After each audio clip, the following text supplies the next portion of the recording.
O tej govorimo, ko je veliko ljudi zaščitenih recimo s cepljenjem v določenem kolektivu.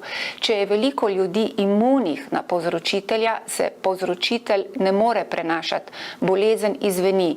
In v aktualnem času, ko v Sloveniji prevladuje delta različica, ki je zelo nalezljiva, je ta princip kolektivne imunosti pomemben. Na ta način ščitimo tudi tiste najbolj ranljive med nami, ki bodisi na primer so po presaditvi kostnega mozga, zato ne morejo biti takoj cepljeni, ali so zelo oslabljeni zaradi bolezni, ki jih imajo, ali so mogoče sploh premladi, pa so težki bolniki, da bi se lahko cepili, torej da jih varuje skupnost. Povedati je tudi potrebno, da prototip nalezljivosti delta različice je enak kot velja za nalezljivost noric. Vemo, da praktično vsakdo v svojem življenju norice preboli.